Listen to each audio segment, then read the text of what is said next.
Gonna see if you guys got Joe's package. Okay. Okay, cool. Perfect. Thank you.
Welcome inside Studio 125 for the final newscast of the 23-24 school year. I'm Andrew Reynolds. And I'm Julie Barcello.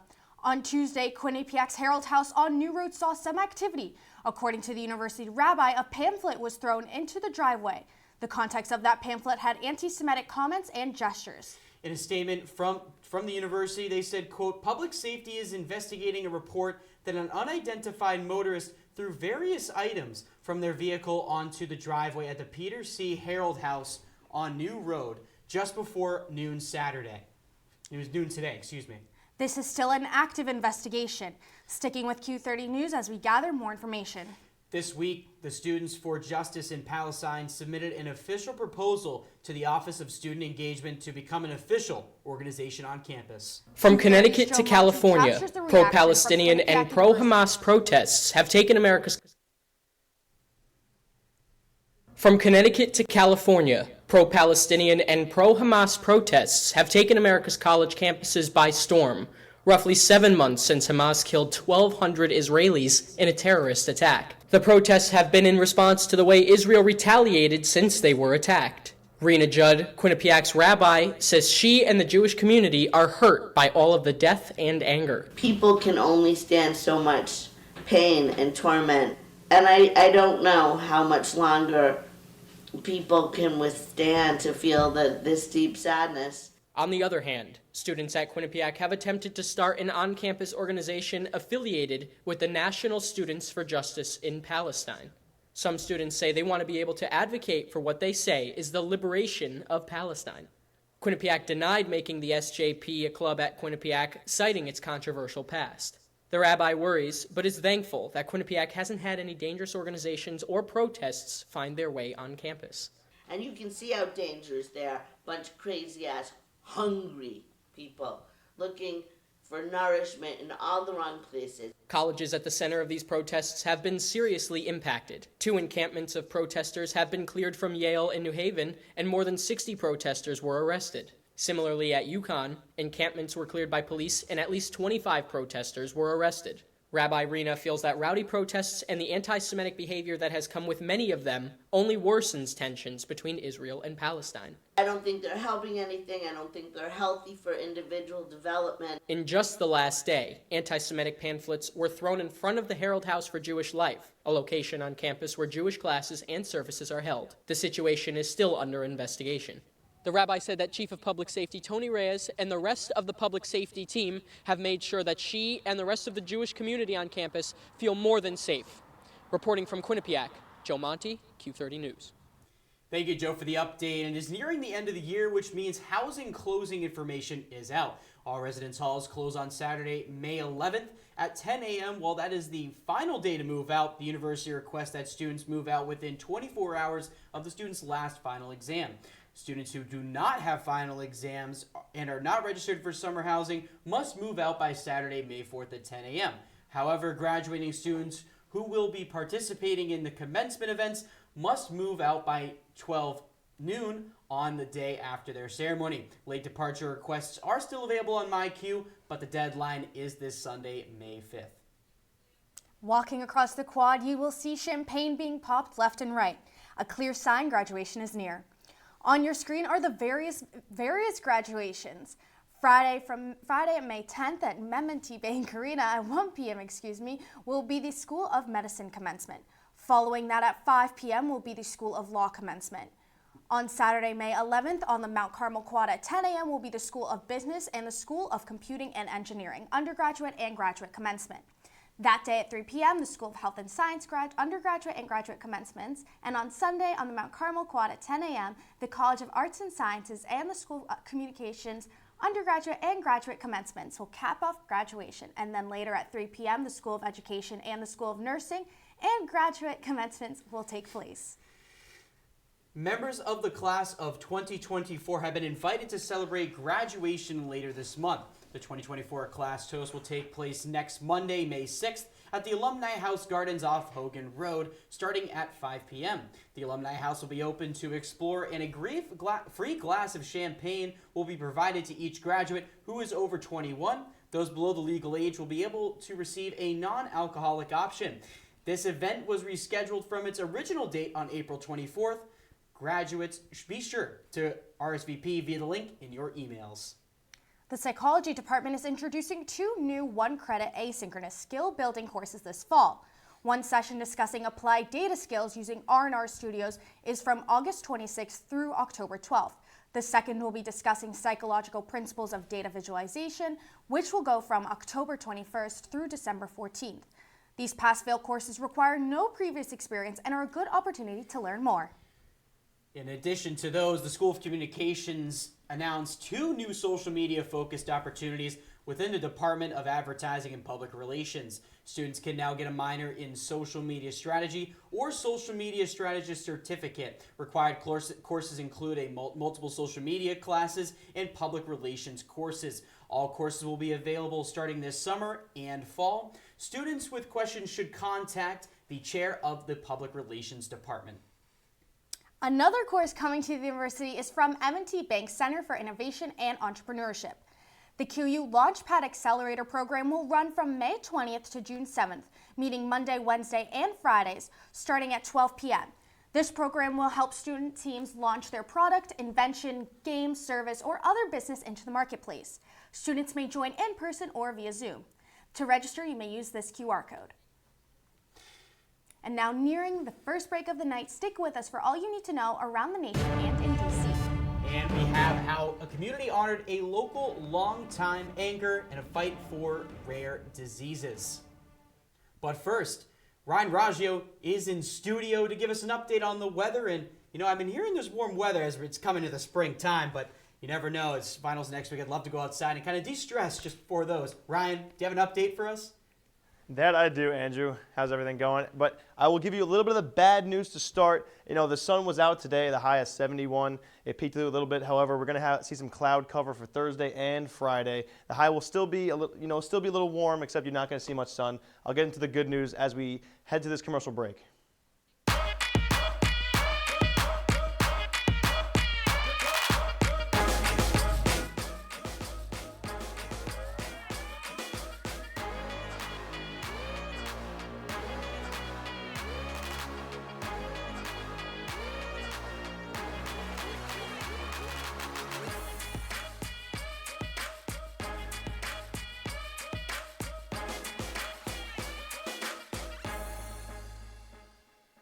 Miss the action?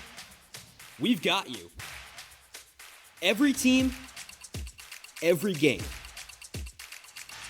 In-depth coverage, all the access, and of course, all the action. No doubt about it. In isolation and goes backhand top shelf. Swoop layup with 3 seconds remaining. He hits the game winner. Knock, knock, who's there? Nobody. Vinny Duplessis sends it right back. This is Sports Pause, Monday nights at 9:30, only on Q30 television. Multiple studies have shown that marijuana can slow both driver reaction and response time, which can be really dangerous. He's here. He's here. Wait. What? I can't drive. Why? My. Oh.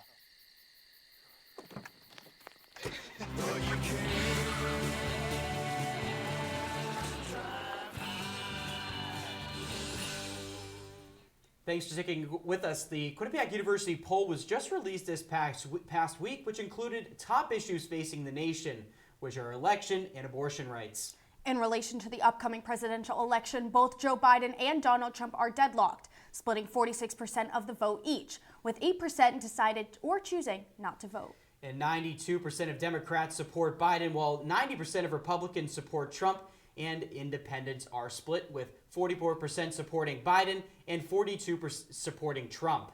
On abortion rights, 2/3 of voters think abortion should be legal in certain cases, while 27% of voters think abortion should be illegal in certain cases. Support for legal abortions is at the highest level in 2 decades, according to Quinnipiac University poll. Now, with that, we're going to keep it in the nation's capital. Vanessa Blasi is here with updates on former President Trump's trial, along with some primary election results. Vanessa, what's the latest? Thanks, Andrew and Julia. Between the upcoming presidential election and former President Donald Trump's so-called hush money trial, tensions are high in the states. Now let's start with this trial. The former U.S. President Trump was held in contempt of court and fined $9,000 on Tuesday after he repeatedly violated a gag order. The order banned him from making harmful public statements about witnesses and jurors. If Trump does it again, the judge says he could face jail time. The former president is in the second week of his trial. He is facing 34 felony counts of falsifying business records, all in an effort to bury stories that could have hurt his 2016 campaign. The media is not allowed cameras at this trial, but it will resume on Thursday. As the election approaches, many people are beginning to choose their preferred candidates. Over in Puerto Rico, President Joe Biden took home a victory this weekend. He won the territory's Democratic presidential primary. Puerto Rico was only allowed to open a dozen voting centers this year due to financial struggles. In the past, the territory has had 100 centers open. Puerto Rico is ineligible to vote in the general election. However, there are talks of holding a, quote, symbolic presidential election for those interested in voting. And now, with just 6 months until the big election, a new CBS poll reveals that Biden and Trump are neck and neck. Right now, all eyes are on the swing states Michigan, Wisconsin, and Pennsylvania. For many voters in these states, rising prices are a top concern. According to the CBS poll, when voters were asked which president they would be financially better off under, most chose former President Donald Trump. Plus, more than 60% of voters in these 3 states said the economy was, quote, good under Trump. The former president campaigned in 2 of these swing states today while his trial was on break. More updates to come as the election gets closer. That's all for politics this week. Back to you guys at the desk.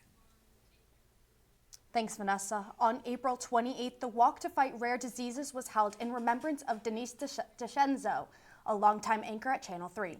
DeScenzo passed away in December of 2019. Since then, the walk has been a time to honor her. Her family and her friends created the Denise DeScenzo Foundation after her passing to show support to fight rare diseases. The annual 2-mile walk wrapping around campus welcomed those from sponsors to coworkers, friends, and family. Now going back to the nation, many universities are seeing significant impacts in safety and academics from the recent outbreak of Palestinian protests. Also, recent storms and tornadoes have ripped the Midwest. Gabriella Mannon is live with more. Gabriella, what's the latest news with Columbia? Thank you, Andrew and Julia. As the college anti-war protests continue, Columbia University is taking action against students, bringing the NYPD to remove protesters occupying a campus building. On April 17th, Columbia Students for Justice in Palestine tweeted at 4 a.m., quote, "As of 4 a.m. this morning, Columbia University students have occupied the center of campus, launching our Gaza Solidarity encampment. We demand divestment and an end to Columbia's complicity in genocide," end quote. 2 weeks later, the protest has spread to at least 50 colleges and universities across the USA, including University of Texas at Austin, Yale University at New Haven, and Emerson College and Northeastern University in Boston. Police forces have arrested nearly 1,500 students so far during the encampment protest nationwide, with no sign of slowing down. The Columbia protest has continued, with student protesters occupying a campus building. Students seized Hamilton Hall early Tuesday morning and refused to leave until Columbia divests from companies that do business with Israel. New York Police Department entered the building late Tuesday night and arrested nearly 100 students who were occupying the building. Columbia has asked for a police presence on campus until May 17th, 2 days after commencement. Protesters named the building Heinz Hall after 6-year-old Hind Rajab, who was killed in Gaza by Israeli tanks. According to The Independent, Rajab passed away after calling emergency services to assist her and her family. In the Midwest, communities are beginning to rebuild after devastating tornadoes tore through several states on Saturday, with areas from Texas to the Great Lakes still on high alert. Tornadoes in Oklahoma specifically killed 4 people, including a child. Thousands are still without power after Saturday's catastrophe, which also left buildings, displaced cars, and more structural damage in its wake. Oklahoma Governor Kevin Stitt declared a state of emergency in 12 counties, with President Joe Biden offering full support from the federal government as rebuilding begins. Governor Stitt also acknowledged the uphill battle many business owners have in Oklahoma as they work to rebuild their businesses and the content and materials they own inside. There's no distinct timeline for when businesses will be open again, as the state is still assessing the damage and providing emergency services. Oklahoma wasn't the only state to be affected by these storms, as Iowa reported about 270 homes and structures as damaged to FEMA. According to the National Weather Service, tornadoes were also reported in Kansas, Missouri, and Texas. As the region rebuilds, they will stay on high alert for further storms, as tornado season has only just begun. That's all from me from around the nation tonight. Back to Andrew and Julia at the desk. Hopefully they see some stability soon. Now with that, we have more from Ryan Raggio on a full weather forecast and some international news with updates from the Secretary of State Blinken regarding his trip to Gaza. And Connor Core has all the details on some new laws regarding Connecticut sports betting. Be sure to stick with us. We'll be right back. I think it's just vapor with flavor. It won't hurt my kid like cigarettes, right? Vaping is safer than smoking, isn't it? There's really not even that much nicotine in them, right? My kid? My kid knows it's dangerous. Get your head out of the cloud. Today, nearly 8,000 kids will start vaping, maybe even yours. Learn about the dangers at talkaboutvaping.org. Meet the Scan, a simple procedure whose mission is to detect lung cancer early.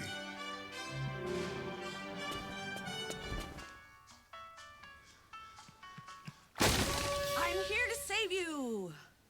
But I feel fine. That's great, but you may still be at high risk for lung cancer. Oh man, that's a new fence. If you smoke, early detection could save your life. Learn more at savedbythescan.org.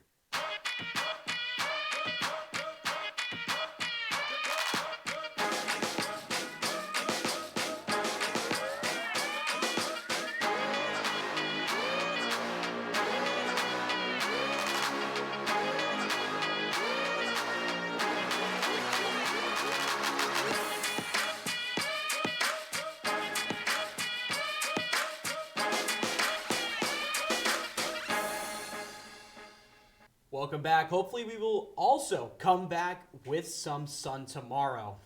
I'm praying we can. Ryan, is that in the forecast? Now, Julia, Andrew, unfortunately, it's not in the forecast, as I already mentioned, through Wednesday, Thursday, and Friday. We're seeing some more clouds tomorrow, and as we get into the 7-day, we see a lot more clouds. You know, Thursday, Friday, Saturday, all going to be cloudy.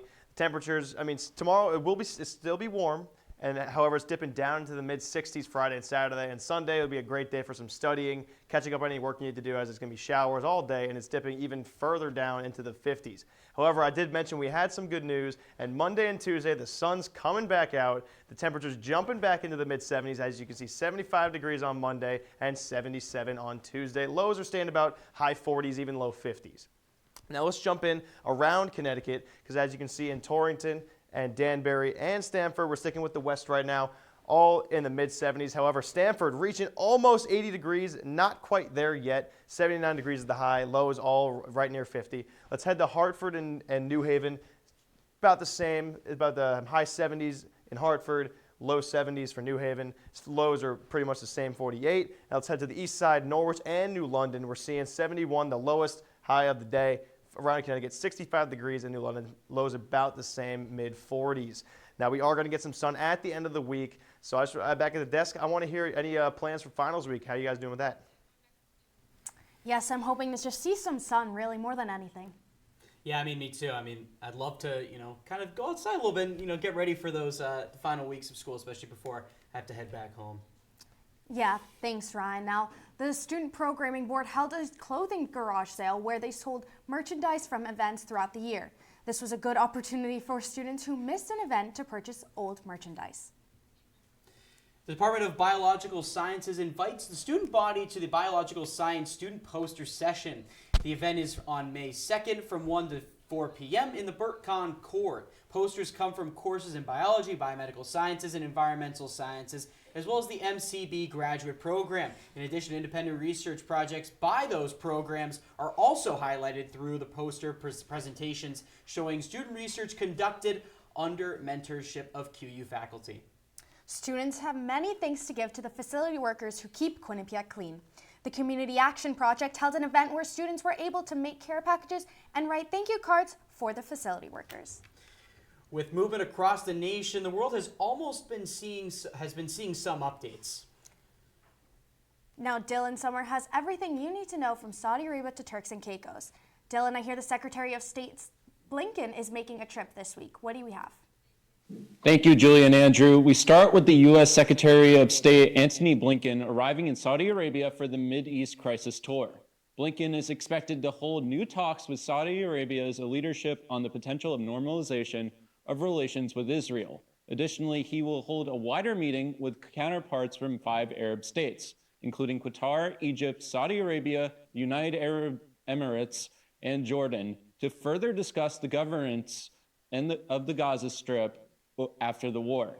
Later in the week, Blinken will head to Israel to press Prime Minister Benjamin Netanyahu to take further steps to improve the dire humanitarian situation in Gaza. Moving over to Britain, King Charles III returned to his public duties since he started cancer treatment. On Tuesday, he visited a cancer treatment charity. The event marks the King's first formal public engagement since February 8th. The King will make more public appearances in the upcoming weeks as he prepares to host a state visit by the Emperor and Empress of Japan in June. However, it is unclear on how many of the summer's traditional royal events, including the King's formal birthday parade and the horse racing at Royal Ascot, he will attend as his treatment continues. The palace said last week that the doctors were very encouraged with his progress. Lastly, another American was arrested in Turks and Caicos for allegedly having ammunition. It was the second time this month that an American tourist faces over a decade in prison for bringing ammunition into the Caribbean territory. In 2022, Turks and Caicos passed a law that prohibits people from carrying guns and ammunition, and it comes with a minimum prison sentence of 12 years. The American was identified as 31-year-old Tyler Wenrich, and police say that Wenrich traveled to Grand Turk on a cruise ship where he was allegedly told that he had ammunition while going through a security checkpoint. And that'll do it for international news for the week. Let's send it back over to the desk. Thanks, Dylan. One of the largest growing industries in the country is sports betting, and a potential new change is coming to Connecticut. Fans across Connecticut could soon be able to place bets on UConn and other state schools in the Nutmeg State. Connor Core has more on the path to legalization. 3, 2. Sports Sports betting was legalized in Connecticut in 2021, but only allowing Connecticut residents to take a gamble on sports that are not happening in the state. A new bill was introduced to change that. Back in March, the legislator of public safety introduced the bill with little to no fanfare. The request was not made by the Department of Consumer Protection or any other casinos in the state, who would greatly benefit from this bill.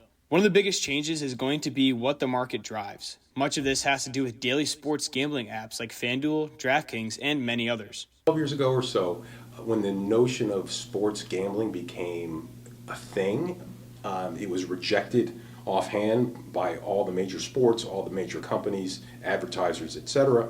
And now that it's become, quote, legal, the natural instinct for these companies is to maximize the market share. UConn, Quinnipiac, Yale, and many other schools have competed at all 3 division levels and have put their name on the map, both athletically and academically. With this new bill, won't be signed into law for at least a couple more months. The main question now on college campuses is the pressure that comes with people betting on their games. Dom Nicoli works a lot with holistic athlete development and often worries about the future of campus betting. He says that a lot of athletes need to understand what their role is in this. Transplant cultures where everyone's not fully from here, and so them kind of thinking about they have some inside track, or even students. Yeah. Because student betting, I think, has become an open concern. Yeah. As parents are providing money for students for particular things, but they have this kind of particular interest. Macaulay does not foresee students who walk to class with student athletes telling them that they need to get a certain result, but people can get desperate if becoming addicted to gambling. And done excessively, yeah, it will create an issue, and it will create a larger issue where the folks that are around start to try to manipulate and apply pressure for them to try to sway these opportunities. And I think those are more so the concerning issues that a bill can't protect because individuals may have compulsive behaviors. Some politicians in the state say that schools have some sort of influence on whether this bill gets passed the way it is or if there will be additions and subtractions to this bill. Reporting in Hamden for Q30 News, I'm Connor Core. Thanks, Connor. And now we have more sports right around the corner from sports fanatic Santino Mayoni on all things Quinnipiac athletics and some adorable animals that visit us on campus this week. We also have a look at a mysterious road just 15 minutes from Quinnipiac. We'll be right back.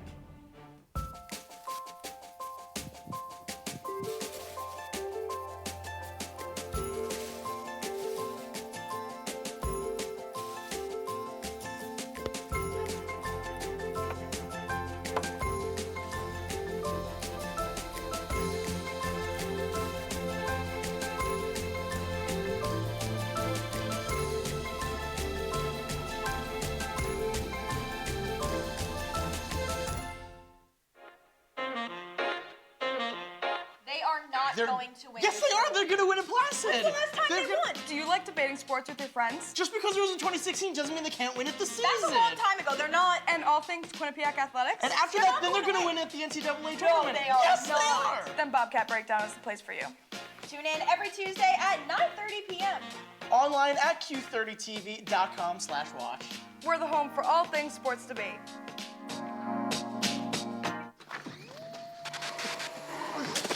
Multiple studies have shown that marijuana can slow both driver reaction and response time, which can be really dangerous.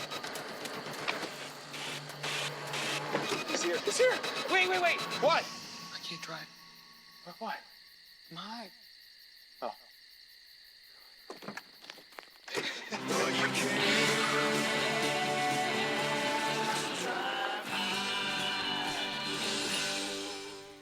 Welcome back. With April showers are gone and the May flowers have arrived with, of course, the pollen. But do not fear, Julia, because it is one of the best times of the year. It is trophy season for the spring sports on campus.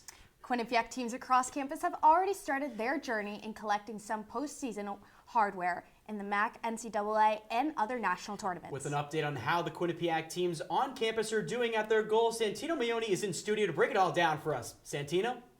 Thanks, guys. After a historic 7-0 start to the year for the men's lacrosse team, they finished the regular season losing 4 of their last 6 games. The Bobcats finished as the 6th seed and would take on the 3-seed Manhattan Jaspers in the first round of the MAC tournament. Quinnipiac sought revenge after losing to Manhattan on the road 15-12 in the regular season. Quinnipiac controlled the game through the first 3 quarters, leading the Jaspers 11-7 heading into the fourth. Manhattan mounted a miraculous fourth quarter comeback with the help of junior attacker Scott O'Connor, who scored 2 of their 7 goals en route to a 14-13 win, sending Quinnipiac home early. 2024 NCAA National Championships took place this past week, and the Quinnipiac Bobcats were looking to win their first ever national championship. The team went 6-0 during the regular season and secured a quarterfinal matchup with 7-seed Frostburg State. In the Battle of the Bobcats, Quinnipiac defeated Frostburg State by over 20 points. They advanced to the semifinals for a rematch with the Gannon Knights. The road ended here for the Bobcats as Gannon defeated them by a slim margin. Lindsay Rudolph and Tiffany Zeba were named All-Americans. The men's tennis team captured their first MAC championship this past weekend over the Fairfield Stags, clinching a first-round berth in the NCAA tournament. This is the team's 5th NCAA tournament appearance, and they'll be taking on the 8th-ranked team in the country, Columbia University. Columbia is coming off their 17th Ivy League championship, finishing with a 20-3 overall record. The match will take place on Friday, May 3rd at 1 p.m. That's all I have for sports. Back to you guys at the desk. Andrew, now, I like to think I don't get scared too quickly, but I may be avoiding this side of town from now on. Yeah, me too, Julia. I mean, I've heard that this potential road in Hamden is haunted. Thankfully, Keenan has more. At the end of a residential road right here in Hamden, called Downs Road, is to the eye a normal walking path. But Downs Road, this road, has stories that'll give you goosebumps. This road used to connect the 2 towns of Hamden and Bethany, but now people journey on in, aware of the spooky tales that surround this haunted road. Scattered with signs of past lives, the land was allegedly home to banished Native Americans and farmers that some suspicious folk claim still reside amongst the trees. The road is now used for Hamden water. However, neighbors still say the road gets the most attention during the Halloween season, where ambitious trick-or-treaters take to the challenge, some during the day and some at night. Some people think it's the most haunted place in Connecticut, saying it's as if they are always being watched. Others claim there's a Sasquatch-like beast hiding with the oddly consistent sounds of birds. As for most, they believe it's just some old road that is now only remembered because of fictitious tales. Now, I walked this road all by myself from one side to the other, and there was something eerily spooky about that journey. Reporting from Downs Road for the last time for Q30 News, Keenan Mills. Julia, I tell you, what a spooky area, but you know what even is more spooky? How the end of the year just crept up on us. And that wraps up tonight's show. Be sure to follow us on X at Q30 News. Before we sign off, we wanted to thank the rest of the producing staff, Keenan Mills, Joe Monty, both seniors. Congratulations on graduating. Sydney Weimer and Evangeline Crossley for the wonderful year of the Q30 Newscast. We are thrilled to pass the torch to next year's producing staff. And as incoming news director, I'm very excited to work alongside next year's producers, Evangeline Crossley, Maeve Campbell, Sydney Weimer, and Carter Kane. It has been an incredible year, and one last time as Newscast executive producers, I'm Julia Barcello. And I'm Andrew Reynolds. We'll see you next year on September 4th. Good night, Hamden.